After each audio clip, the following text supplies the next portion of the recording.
Kính thưa bạn, trước khi chúng ta cầu nguyện, hãy hít một hơi thật sâu và để linh hồn bạn lắng nghe. Đây là một khoảnh khắc chỉ dành cho bạn, một cuộc gặp gỡ giữa nỗi đau của bạn và hy vọng từ Chúa. Trong cuộc sống này, chúng ta thường bị áp lực bởi những nỗi buồn, những tổn thương và gánh nặng trong tâm hồn. Có thể bạn đang cảm thấy đơn độc, trống rỗng hoặc thậm chí tuyệt vọng. Nhưng hãy nhớ rằng, bạn không phải là người duy nhất trải qua những cảm xúc này. Đức Chúa Trời biết sự đau khổ của bạn và Ngài luôn sẵn sàng lắng nghe những nỗi lòng của bạn. Trong 1 Phi-nê 5:7, Kinh Thánh ghi rằng, hãy đổ hết những lo lắng của bạn vào Ngài, vì Ngài chăm sóc bạn. Điều này nhắc nhở chúng ta rằng Chúa không chỉ muốn chúng ta cầu nguyện, mà còn mong muốn chúng ta chia sẻ tất cả những điều khó khăn trong cuộc sống của mình. Cảm xúc của bạn là hợp lý và được chia sẻ bởi nhiều người khác. Bạn không đơn độc trong những nỗi đau của mình. Những tổn thương và gánh nặng của bạn, dù lớn hay nhỏ, đều có giá trị trong mắt Chúa. Ngài là nơi trú ẩn và là sức mạnh của chúng ta. Và trong những lúc khó khăn, chúng ta có thể tìm thấy sự an ủi và sự nhẹ nhàng trong Ngài. Hãy mở lòng mình và cho phép người bạn thánh thiện này lấp đầy tâm hồn bạn với tình yêu thương và hy vọng. Ngày hôm nay, hãy để Chúa dẫn lối cho bạn. Cuộc sống luôn có những mùa đông lạnh giá, những giai đoạn mà nỗi buồn và áp lực dường như nghẹt thở. Những khoảnh khắc này có thể là những thử thách mà chúng ta phải vượt qua. Mất mát mà ta cảm nhận sâu sắc, những chia ly đột ngột, hay nỗi đau khổ mà các mối quan hệ gãy đổ để lại. Trong những thời điểm đầy khó khăn ấy, chúng ta thường cảm thấy như mình đang bị dìm sâu trong bóng tối, như thể không còn đường ra. Tuy nhiên, chính trong những mùa đông tăm tối đó, Đức Chúa Trời đang mời gọi chúng ta tìm kiếm Ngài để tìm thấy ánh sáng và hy vọng. Ngài không nhìn thấy nỗi đau mà chúng ta trải qua như là một dấu hiệu của sự yếu đuối, mà như một cơ hội để Ngài thể hiện quyền năng và sự tuyệt diệu của Ngài.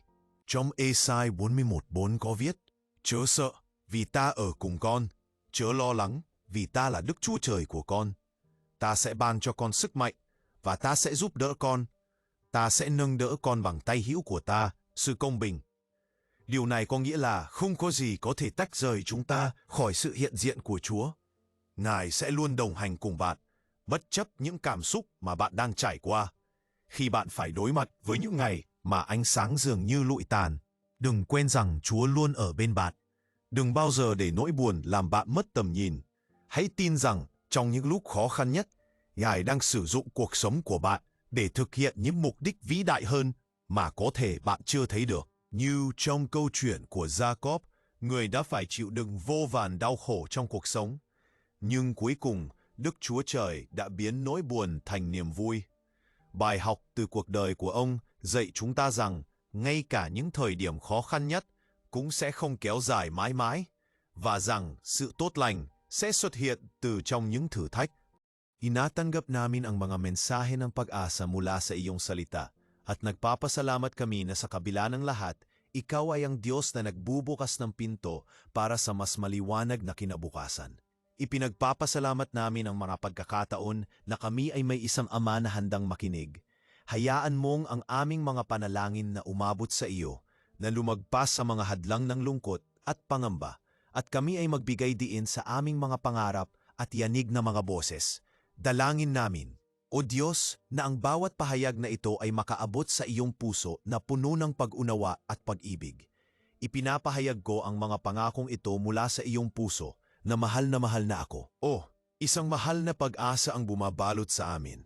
Isang dalangin na sa likod ng ilalim ng mga duda, ang pagtitiwala sa iyo ang siyang nagdadala ng kalayaan. Salamat o Diyos sa lahat ng nagtatanong. Ang mga pagdududa ay kayang punan ng iyong pagmamahal. Sa ngalan ni Jesus, kami ay nananalangin. Amen. Bago tayo matapos, nais kong anyayahan ka na manatiling konektado. Sa iyong puso, tiyak na may mga kwento at karanasan na nais mong ibahagi. Magsalita ka sa pamamagitan ng mga komento. Ipaalam sa amin ang iyong sariling paglalakbay. Ikaw ay mahalaga sa amin at kami ay sabik na matutunan ang iyong mga kwento. Huwag kalimutang, bago tayo tumigil, imbitahan kita na maging bahagi ng pamilyang ito na puno ng pananampalataya. I-click ang subscribe sa aming channel upang sama-sama kitang samahan sa pagsasalin ng pananampalataya, pag-asa at presensya ng Diyos sa mas maraming buhay. Bawat video na aming ginagawa ay may layuning tugunan ang mga pangangailangan mo sa mga sandaling ito. Nais naming makasama ka sa bawat hakbang at asahan mo na kami ay nandirito para sa iyo. Kaya't ngayong umalis ka na, ipagdarasal mo ang iyong sarili sa tamang landas. Naway pagpalain ka ng Diyos at bigyan ng kapayapaan at kaligayahan. Hanggang sa muli, naway magkita tayo muli sa susunod na pagkakataon. Maraming salamat sa oras na ito na ibinigay mo. Ingat ka lagi, kaibigan. Kung nakaantig ito sa iyo ngayon, nais kong marinig ka. Pakishare ang iyong kwento sa mga komento. Ano ang pinagdadaanan mo sa mga sandaling ito? Paano kita mas maipagdarasal? Mahalaga ang iyong tinig dito.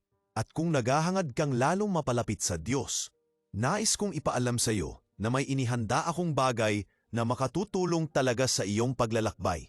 Tinatawag ko itong paraan ng PILR, 5 haligi ng intimacy sa Diyos. Sa loob nito, ibinabahagi ko ang mga pundasyong biblikal at mga praktikal na hakbang na hindi lamang nagbago ng aking espiritual na buhay, kundi pati na rin ng marami pang iba. Kung ang uso mo ay bumubulong ng gusto ko pa ng Diyos, makikita mo ang lahat ng detalye sa unang nakapin na komento. Naway magsilbi ito bilang isang mahalagang kasangkapan upang patatagin ang iyong lakad kasama ang Panginoon. Trước khi chúng ta bắt đầu cầu nguyện, hãy dành một chút thời gian để kết nối, không chỉ với Chúa mà còn với một cộng đồng đang lớn lên trong niềm tin vào sự chữa lành, mục đích và ân điển của Ngài. Việc gia nhập cùng một cộng đồng như vậy không chỉ là một trải nghiệm tinh thần mà còn là một niềm vui lớn lao, nơi bạn có thể tìm thấy sự đồng cảm và sự hỗ trợ từ những người đồng hành. Chúng ta cùng nhau chia sẻ những câu chuyện của chúng ta nhưng cũng cùng nhau tìm kiếm sức mạnh và an ủi từ việc kết nối với nhau. Hãy nhấn vào nút đăng ký để cùng nhau bước đi trong hành trình này và để những nỗi buồn biến thành niềm vui. Bây giờ hãy cùng cầu nguyện. Lạy Chúa, hôm nay chúng con đến bên Ngài với tâm hồn trĩu nặng, cùng với gió lạnh của buổi chiều, mang theo những lo lắng chất chồng. Chúng con cảm nhận rõ ràng sự gắng gượng của cuộc sống. Mỗi bước chân là một hành trình đau đớn, là từng giọt mồ hôi rơi rớt từ những ước vọng không như ý. Chúng con cảm ơn Ngài vì tình yêu không điều kiện và sự quan tâm mà Ngài dành cho từng con người trên trái đất này. Ngài là đấng tốt lành, luôn yêu thương và chăm sóc chúng con. Mỗi sớm mai, khi ánh sáng bình minh chiếu rọi, chúng con nhận ra rằng sự hiện diện của Ngài là món quà quý giá nhất, cho phép chúng con dũng cảm bước tiếp. Dưới những vòng tay ấm áp của Ngài, chúng con học cách thổn thức lòng biết ơn. Chúa ơi, lúc này đây, con muốn dâng lên Ngài tất cả những lo lắng, những nỗi đau mà con đang mang trong tâm hồn. Có thể con đang đứng trước một ngã rẽ, một bước ngoặt lớn trong đời mà không biết phải đi hướng nào. Hoặc có thể con đang cảm thấy đơn độc trong những khó khăn này, trong những đêm dài trằn trọc, khi những câu hỏi quẩn quanh và tâm thầm dội vào lòng như nhịp thở nặng nề. Xin Ngài hãy đến với con. Hãy cho con cảm nhận được sự hiện diện của Ngài, để con biết rằng con không bao giờ đơn độc. Mỗi khi bóng đêm bao trùm, ánh sáng của Ngài là ngọn đuốc thắp sáng con đường mà con cần phải đi. Trong những khoảnh khắc tăm tối, khi ánh sáng dường như không còn trên đời này, khi mọi hy vọng như khó khăn chồng chất, xin hãy cho con thấy được ánh sáng của Ngài, ánh sáng ấm áp và tràn đầy tình yêu. Con cầu xin Ngài ban cho con sức mạnh để vượt qua những thử thách này, để con được kiên cường, không ngã gục trước bão tố. Con biết rằng Ngài không xem nỗi đau của con là điểm yếu, mà là cơ hội để Ngài thể hiện quyền năng của Ngài, quyền năng làm thay đổi những điều tưởng chừng không thể. Xin hãy dẫn lối cho con khám phá ra những bài học quý giá từ những đau khổ này và nhận thức sự mạnh mẽ trong chính con. Ngài ơi, khi ngọn gió lạnh lẽo của sự tuyệt vọng thổi qua cuộc sống của con, như một cơn bão đổ xuống giữa trưa hè, xin hãy thổi vào trái tim con ngọn lửa của hy vọng. Xin hãy rửa sạch nỗi đau của con và mang đến cho con sự chữa lành mà Ngài hứa hẹn. Chúa đã hứa rằng lòng yêu thương và sự quan tâm của Ngài không bao giờ phai nhạt. Và trong những lúc khó khăn này, Ngài vẫn hiện diện bên cạnh con. Ngài biết rõ những gì con đang trải qua, những áp lực mà con đang cảm nhận. Xin hãy lắng nghe tiếng lòng của con, để chúng con biết rằng, trong từng giọt nước mắt hay trong từng tiếng thở dài, Ngài đều thấu hiểu. Đích thân con muốn cảm ơn Ngài vì những ân điển mà Ngài đã ban cho con. Có đôi lúc, con quên rằng Ngài luôn gần gũi và sẵn sàng đón nhận những nỗi khổ đau của con. Trong những lúc mệt mỏi, con nhận ra rằng, chỉ cần một lời cầu nguyện, một tâm hồn thổn thức, thì Ngài sẽ đến gần bên con, nâng đỡ và cho con sức mạnh. Xin hãy giúp con nhớ lại rằng, trong Ngài có sự nhẹ nhàng, có sự yên ủi và sức mạnh vững bền. Ngài là ánh sáng trong bóng tối, là bến cảng an toàn cho tâm hồn con khi sóng gió nổi lên. Những tổn thương và gánh nặng mà con đang mang hôm nay có thể lớn lao, nhưng con tin rằng, cùng với Ngài, tất cả chúng sẽ trở thành chứng nhân cho sự vĩ đại của con. Cầu nguyện rằng, trong từng cơn đau, con sẽ tìm thấy ý nghĩa và mục đích trong những nỗi đau này, và rằng những khoảnh khắc này sẽ chỉ là một phần nhỏ trong hành trình mà Ngài đã định hướng cho con. Nhìn lại, con thấy con đã trải qua biết bao thử thách, và chính Ngài là nguồn sức mạnh để con có thể đi tiếp, để con nhận ra rằng trong từng bước đi, có Ngài bên cạnh, dẫn lối cho con. Chúa ơi! Con đặc biệt cầu nguyện cho tất cả những ai đang cảm thấy đơn độc, đang đối mặt với những thử thách của cuộc sống. Xin hãy cho họ biết được sự hiện diện của Ngài, cho họ niềm an ủi trong những lúc họ cần nhất. Xin cho họ biết rằng, trong những đêm tăm tối, Ngài cũng đang đồng hành cùng họ, sẵn sàng ôm ấp tâm hồn họ và mang lại bình yên. Ngài là đấng thương xót, và lòng nhân từ của Ngài không có giới hạn. Một lòng yêu thương mà chúng con luôn có thể trông cậy. Con kêu cầu, Chúa hãy chạm đến mọi vết thương của chúng con. Inatanggap namin ang mga mensahe ng pag-asa mula sa iyong salita, at nagpapasalamat kami na sa kabila ng lahat, ikaw ay ang Diyos na nagbubukas ng pinto para sa mas maliwanag na kinabukasan. Ipinagpapasalamat namin ang mga pagkakataon na kami ay may isang Ama na handang makinig. Hayaan mong ang aming mga panalangin na umabot sa iyo, na lumagpas sa mga hadlang ng lungkot at pangamba, at kami ay magbigay diin sa aming mga pangarap at yanig na mga boses.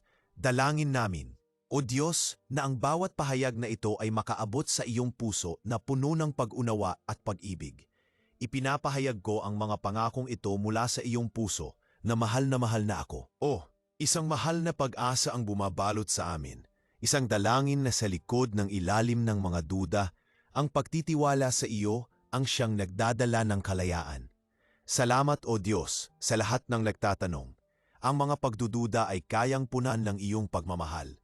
Sa ngalan ni Jesus, kami ay nananalangin. Amen.